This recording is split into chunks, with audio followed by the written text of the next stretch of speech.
Welcome to a bonus edition of Cubicle Chat with Kimmie, Kesia, and Renee. Get up close and personal with us as we share our stories, thoughts, and shenanigans with you. So grab your favorite adult beverage, sit back, and enjoy our Cubicle Chat. All right, episode 2, another round of our Cubicle fun here with Cubicle Chat. How's everyone doing? Yeah, good? We're All good. Right. We're good. I think we need our coffee. I need coffee. Really early. I always need more coffee. It is very early.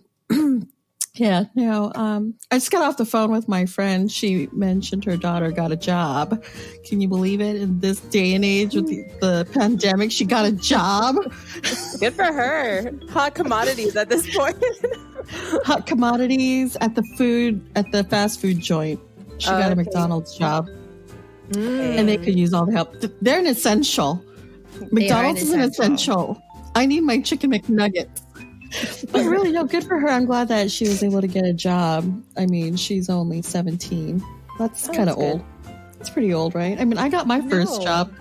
Do you guys remember your first job? Because I remember my first job. I was 16. I was 16 years old. And at the tender age of 16, I was working at the Magic Walk, Chinese fast food. I wore a red visor, a pink polo t-shirt with an apron. And every time a customer walked in, "Hi, welcome to Magic Walk. How can I help you?" "I get the 2-item combo." "Sure, fried rice or chow mein." Oh my God. And I came home smelling like a deep fryer wok. Yum. Like a chow mein wok. No, because once that would be like not nice smell. It's horrible because it was mixed with like chow mein, the essence of chow mein, the essence of wonton, and the essence of cleaner solution. Because at the end of the night, you gotta scrub that joint down. And so when I'd come home, my hamper reeked. Oh. Did you eat the food? Yes, that was the benefit of the job during your lunch break. Yeah. So what were your first jobs? I would like to know. Now you know my Chinese food adventures. Go. Haagen-Dazs. What? Yes. And I was already like 20. I was a late bloomer. 20, 22 maybe. And it was at the local mall at the Haagen-Dazs. And I was there for 2 weeks. Only 2 weeks? I left. Yes, 2 weeks. I left after scooping ice cream was difficult. I mean, you got to get that wrist action in place. Why did you leave? She was sampling all the flavors. All the flavors. That's what happened. No. We had to go into the freezers to like get the ice cream and stuff. And my boss locked me in the freezer. And that was it. I was done. How did, they on purpose? I think he forgot that I was in there or something. I don't know what it was, but I was locked in the freezer. And I was How long? in the freezer for? It's like a good 15 minutes that felt like 50 hours. I was like, anyone? My gosh. Anyone? That's so funny. Oh my gosh. I think that was like the end of my career as an ice cream scooper. But I loved being around ice cream because ice cream is like my favorite food group. It is. Mine too. Yeah, I love ice cream. Ice cream is so good. Kesia, what about you? What was your first job? My first job was at this place called Campus Club School Uniforms. It was in Vegas. It's because I went to private school and I had to wear a uniform. So I was like, I don't know, maybe like 15. And I worked there. And it was like down the street from my house. And my sister and I worked there over the summer. Because they literally hired like high school kids pretty much just for the summer. It was like the perfect summer job because you literally would get out of school, start work, and then pretty much like be done Like they hired just knowing that you're only going to work there for the summer because that's when everybody needs to buy their school uniforms. So I worked there. It was like, the thing with that place is that like they only had like a very small, teeny tiny storefront. So like that part was like nice and air conditioned. And then they kept all, because it supplied uniforms for every private school in Las Vegas. So it was like 2 huge warehouses of everyone's school uniforms. My school uniform was in there. And then like, so you pretty much were in the back warehouse waiting for a customer to show up so you can be in the, because you were in the summer in Las Vegas in this warehouse. So you're like, please, Lord, let there be a customer so I can go in the air conditioning.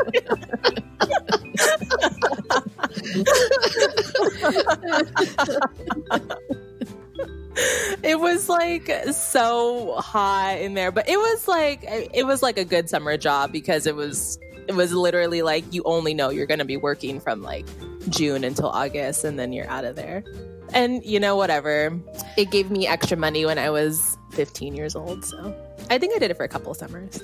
She was slaying away in the warehouse for 3 months. I know. And I was slaying away behind the grill for 1 year, smelling like chow mein.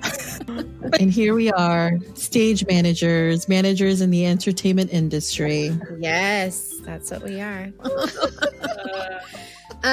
So how did you get into stage management, Kesia? Was that just something that you thought, this is what I want to do? What was it? No. So like when I was in high school, I like danced and I wanted to perform. And then when I wasn't cast in one of the shows, one of the high school teachers took me and was like, he was doing a community theater show and he took me and 2 of my other good friends and he was like, we need more people on the crew. Do you want to try this? And so I was like, all right, well, let's see. And so I started doing community theater in high school, like when I was maybe like a sophomore, junior. And I just started working with this production company the whole school year, all through the summer. I was doing shows for them all the time. And then I was just normal technician, just deck crew. And then one of my really good friends, she was like an ASM for them. And I was talking to her and I was like, what is an ASM? Like, what is an assistant stage manager? What does that even mean? And she like explained it to me. And I was like, oh, like, this is interesting. Like, so you're you're part of the creative process but you have to be organized, which I'm an organized person. And, you know, like when it's showtime, you're running the show. I was like, I really like that. So I started, I think it was my junior year, started ASMing.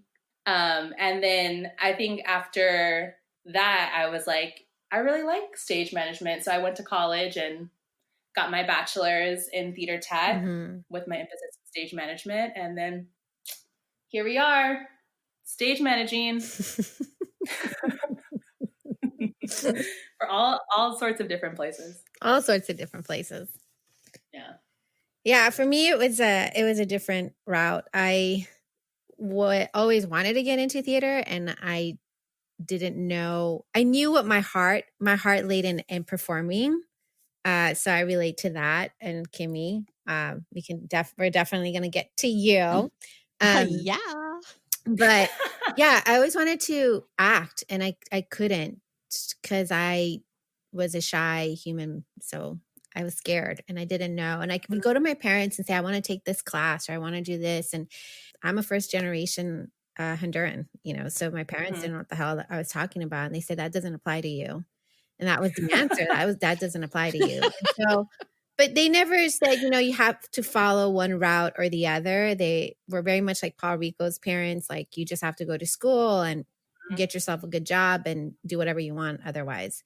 And so I ended up going straight from high school into college and went to Cal State Long Beach. And there I majored in fashion merchandising, which has nothing to do with anything. But again, it was business, fashion, which I loved. And I was always attracted to the costuming side of things. Last semester of school, I interned at the school because I didn't have a car. And so I stepped foot into that theater department and I was like, I'm home. It was my last semester of school and this is home. So after graduating, going to get the real job, hating the real job, immediately went back to school at community college. And there I tried everything from acting to crew to anything I could lay my hands on. And it was that first semester where a friend of ours, David Carrero, came up to me and was like, I think you should ASM the next show. I said, what the hell is an ASM? And he goes, you should just do it. Excuse me? It was a musical. It was 1940s Radio Hour. And he was the stage manager in the show. So he was performing in the show. So guess who ended up being the stage manager? It was me. But it was like coming home, like my brain all of a sudden made sense. Like, oh, this all falls in place. Like I'm organized. I like things in order. I like telling people what to do. Yeah, I think that's what I like the most about it is telling everybody what to do. Yeah.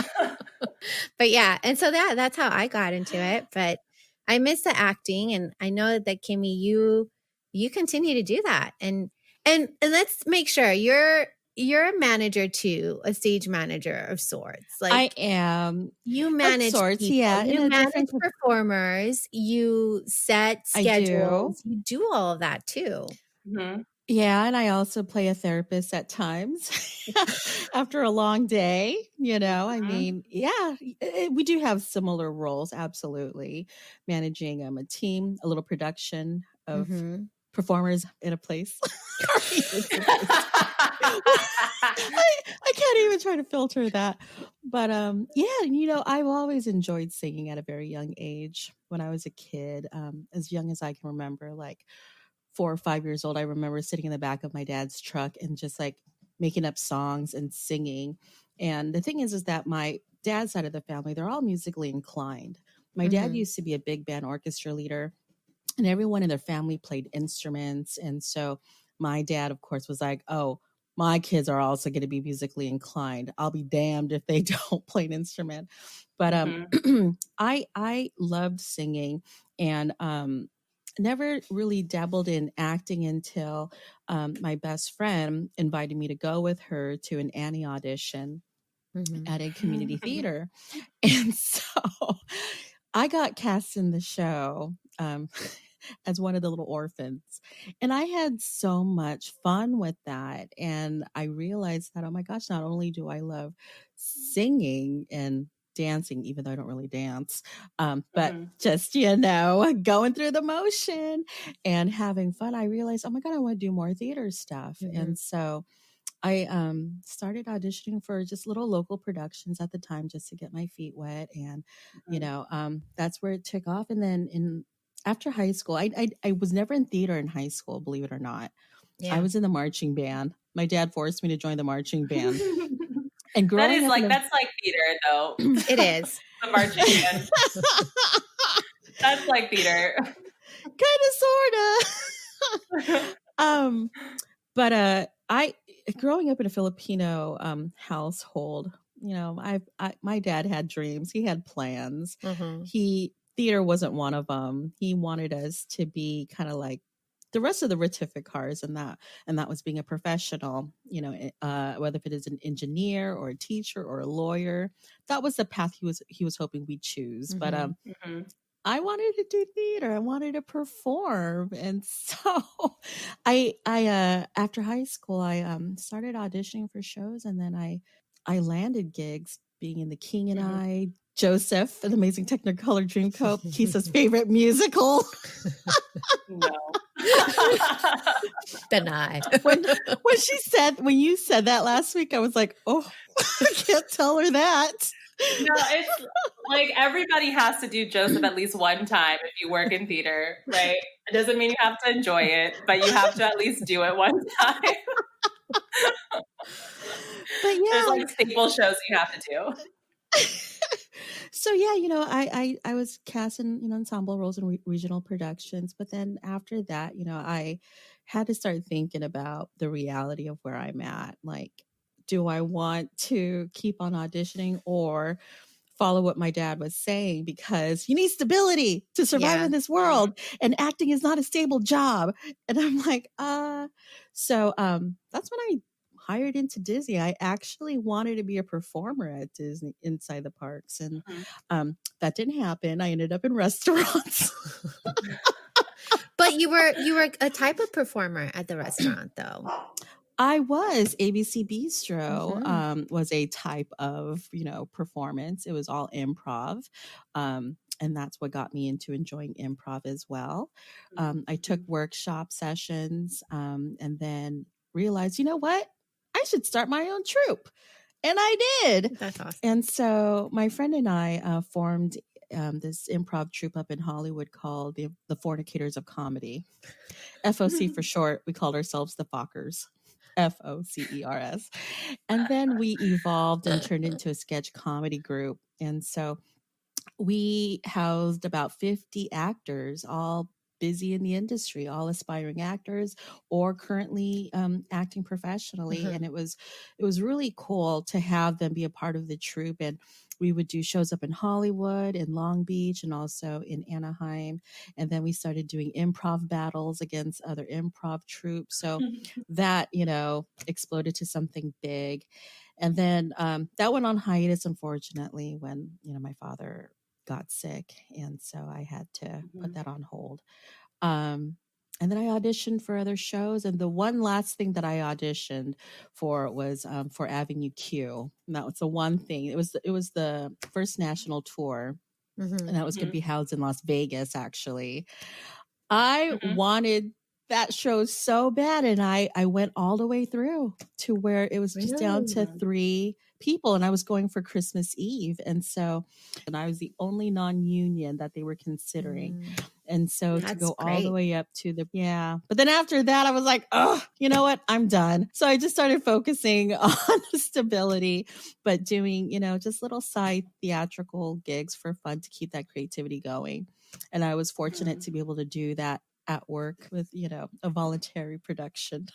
Yeah, but you also do voiceovers and things like that, I right? do. Yeah. You do have a great voice. Sometimes you should hear me in the morning when I sound like a frog.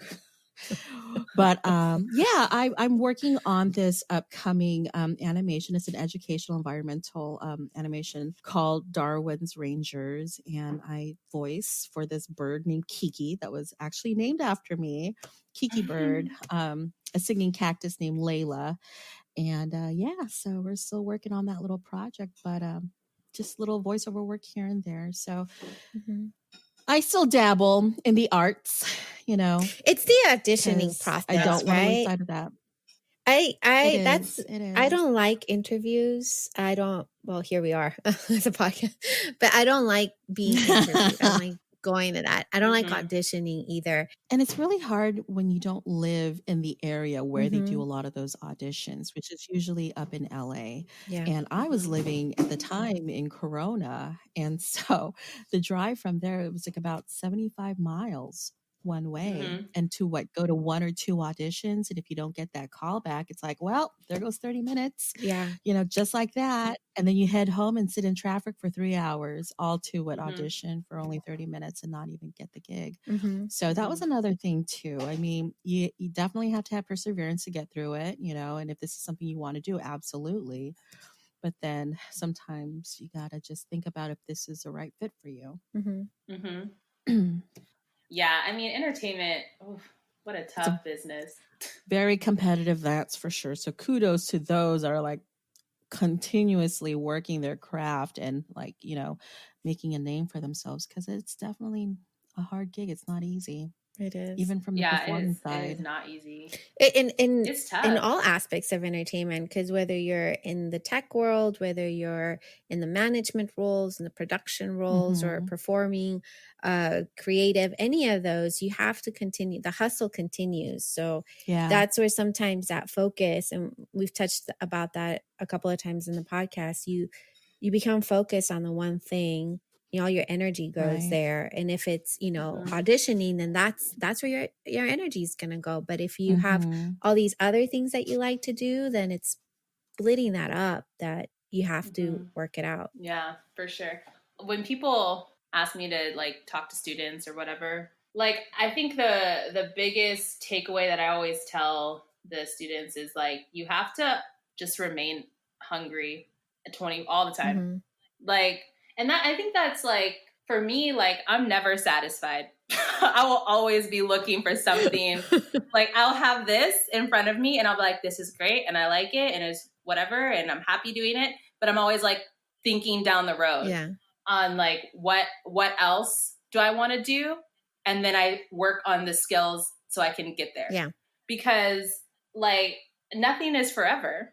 So like, I always tell the students that you have to like just remain hungry and teach yourself everything. Like just whatever. If you don't know how to do it, then there is a YouTube video out there for you.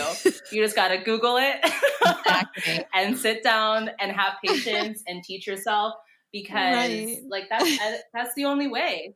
That's the only way. Because they don't teach everything in school. They can't. You know, they teach you your basics and like, and you're 18, 19. What do you know? Nothing. Like, I feel for my friend's daughter when she starts her job at McDonald's. That's going to be interesting for her and her journey. Hopefully she doesn't come in there thinking like she knows everything. She just has that. She has that personality. Like, yeah, I know what I'm doing. But you really don't. You really don't. You don't know how to teach. They'll teach her the ways. They'll teach her the ways. They're going to teach her how to make a proper Filet-O-Fish.